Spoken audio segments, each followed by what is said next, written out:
So it's officially summertime in Nova Scotia, which means it is super hot and humid, and it's probably gonna stay that way for the duration of the summer. So that means that my sourdough starter is really happy and super active all the time, but I'm not making as much bread, you know, because we're spending a lot more time outside and it's really hot in the kitchen. So I'm using the starter for other things. We really like to have things on hand that we can make sandwiches with, and when we don't have bread on hand, or oftentimes I'll stockpile bread in the freezer that we can pull out and use, I like to make things like tortillas. So today we're going to teach you a really simple and delicious sourdough tortilla recipe that you can make and have on hand. We use ours for like breakfast sandwiches or yummy lunches or anything like that. So we're going to use our ghee, our homemade ghee, to make these tortillas today. If you don't have homemade ghee, you can make it. I have a video and I will link it in the caption below. But you can also use softened butter. So if you just have butter on hand, you can easily use softened butter for this recipe too. Either one works great. So I'm gonna mix them up and then we're gonna leave them to rise and we're gonna roll them out, and you don't have to turn your oven on, which is really nice. You can just make them on the stovetop, or you can even make them outside if you want to during the summer months, and it's a great one to have. So we have our flour in our bowl, and then we're just gonna do 1.5 teaspoons of salt. So I ground up the salt, our sea salt. We're gonna add that together in the bowl and just stir it around. We're just gonna take our butter, or our ghee, I guess, and we're just going to pour it in. We're gonna kind of like cut this into the flour before we add in our wet ingredients. You can just kind of go around with your fingers and try to make like a crumbly mixture with, kind of like when you're making pie, but it's not cold butter. We're gonna keep it at room temperature. Just kind of go and mix in, make it kind of crumbly before adding in our liquid.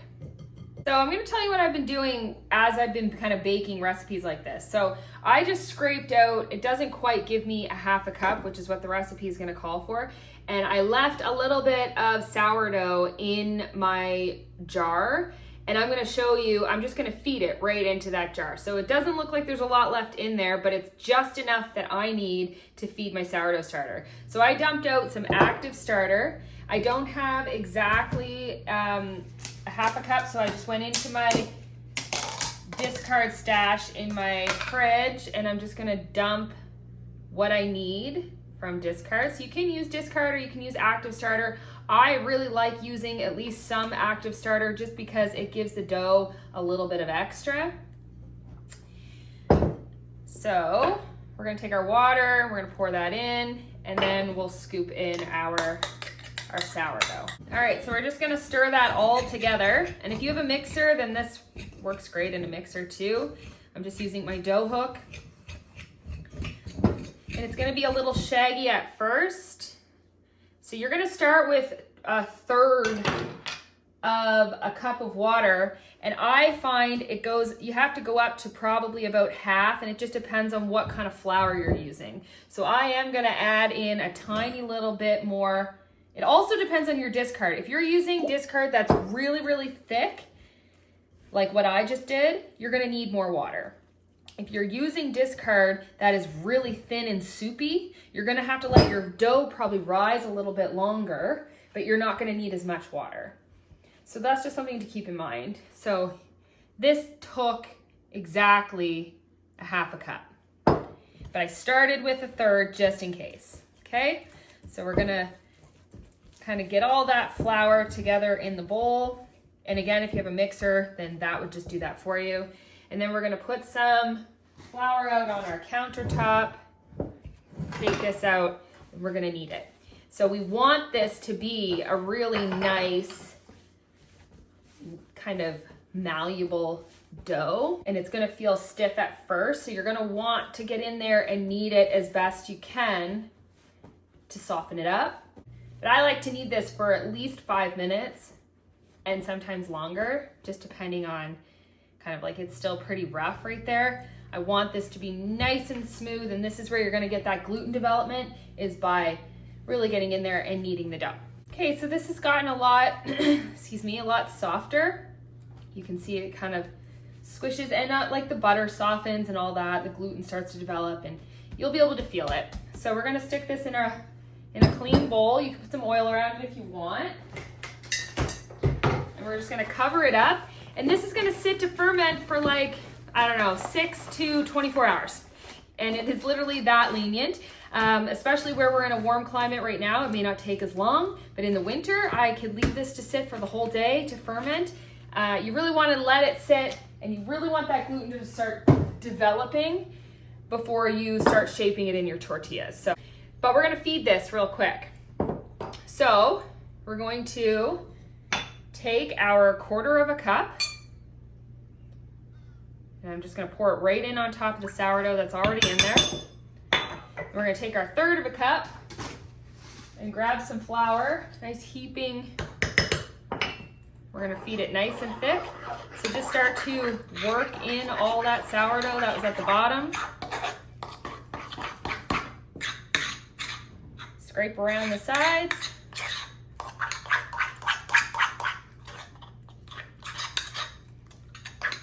I usually feed into a clean jar, but when I do this, when I bake like this and I take most of it out and I leave some in, I just feed right back into the same jar. And there you go. So there's our sourdough fed. We're gonna put the cover back on it, set it aside, and that will get nice and active by tomorrow.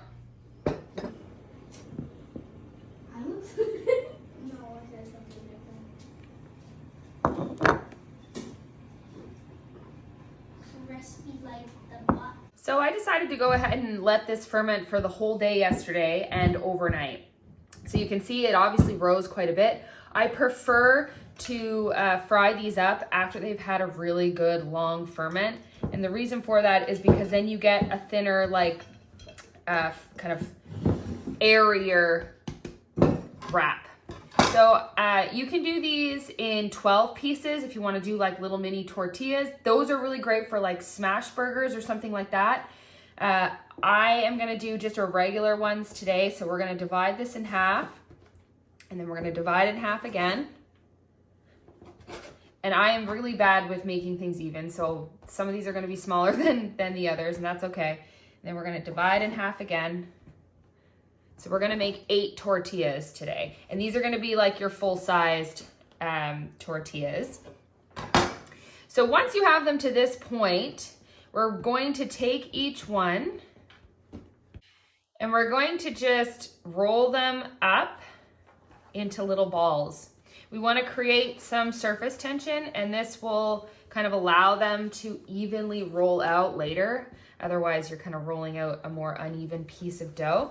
So we're just going to go through all of them and round them out. So I just kind of roll them up and then circle them around with one hand. So you're not going to want to put any flour on your counter for this because you want the tackiness of the counter to be able to kind of help you build that surface tension in your dough.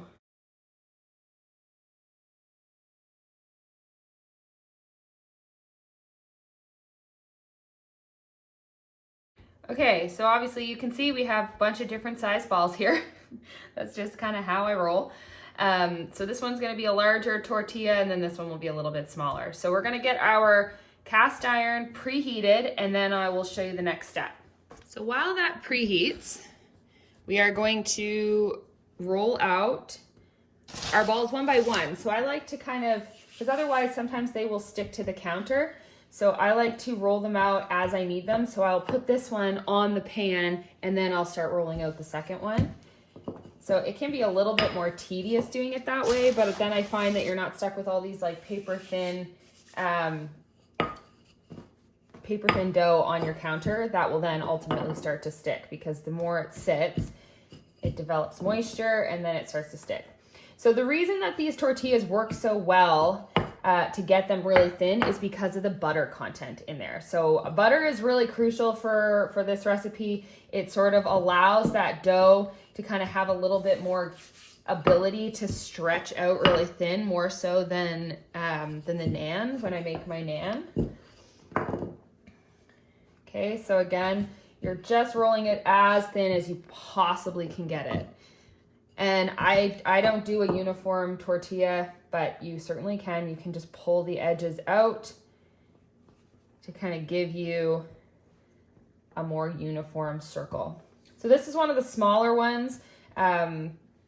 This is going to give you quite a small tortilla. And what I like to do is I like to just keep putting flour on my rolling pin so that it doesn't stick. Okay, so we'll get this on the pan. So while that's kind of on that pan, we'll roll out one of the larger ones. So I just kind of go from side to side, getting it as thin as I can. You want to press those edges out because the edges are kind of what hold the thickness in the dough, because it kind of bounces back as you do it.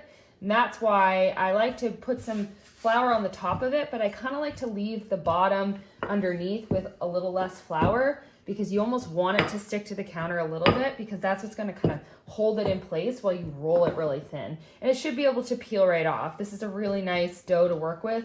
So you just keep kind of moving it around and spreading it out. And when you pick it up, it is going to pull back. So that's why you want to get those edges as thin as you possibly can, so that when you pick it up and it does pull back, you know, it's not super thick on the edges. And we'll just wait there to put that one on when the other one comes off. And I mean, you can get presses as well. So if you have a tortilla press, it's obviously much easier than what I'm doing here. But I like to promote baking with what you have. So if what you have is a rolling pin and a countertop, you can still make tortillas. You don't need fancy equipment. So we just have a little bit of butter in the pan here. And then we just put the dough right into the pan. And what's going to start happening, and I'll show you the process, is you're going to start to get bubbles that are going to form all over the top of the dough. And you're going to wait to flip it until you can really see it starting to brown underneath. And that can take a minute. This is one that we just did. So the first one always gets a little bit wonky just because the pan's trying to figure out its heat. And so what I like to do is when you get these crusty parts in the middle, if you stack these on top of one another, this will start to heat up and kind of get a little more malleable. But you can see here these bubbles that are starting to form on the top of the dough. So when that happens, we're just going to lift it up and see so that it hasn't quite cooked enough underneath that we have to flip it over yet. And you really want to give it enough time on this side, because this is what's really kind of cooking those edges. When we flip it over, we're just kind of sealing off these parts. But what's going to happen is these will start to form a crust just like this. So we're going to put them on our cooling rack and we're going to stack them, and then those will be able to be kind of moved and formed just like a regular tortilla would. So this one's a little smaller, obviously. That was our first one. And then this is going to be one of our larger ones. So we flipped it over. Again, you see those little dark spots there. So this will start to puff up. When you're making tortillas, you want to kind of flatten that back down. So just gently, and be very careful because the steam is really hot. It can burn your hand really easily. You can also take like a spoon or a spatula and go around and do that as well. But what I like is when we do this long ferment, we get this airiness on the inside, and that's what's going to give you that really malleable, thin tortilla when we're finished. Okay, so they kind of look like a pita. And again, another way that you can do this is once you're finished, you can open up the top of that and you can stuff food inside of it and roll it up like a pita. So you can't do that if you don't let it ferment for long enough. So let's just take a look and see. So we can still let that cook for a little bit longer, and it's slowly starting to flatten down now. But this whole thing is a pocket. So that's brilliant, because if you're making a sandwich or a wrap, or a breakfast wrap, you can open that right up and you can put all your ingredients inside of that and roll it up. Okay. So let that cook for a couple more minutes just to get those edges nice and done. So we have our third one on here. This one worked out really nicely. So again, if you want, you can open that up and put ingredients inside of it. This is kind of what you're looking at when they're done. So they look a lot more like a traditional pita bread, but when you're making sourdough, this is kind of as close as you're gonna get to a tortilla. And again, what I like to do is stack all the warm ones on top of one another, and then these crusty parts start to kind of soften up a little bit from the steam. Or you can steam it if you want to before you cook with it. But we're just starting with this third one here. This one's a little bit thicker than the second one that I did. So you can kind of roll them as thin or as thick as you'd like. And they'll still cook up the same. They'll just take a little bit longer if they're a bit thicker.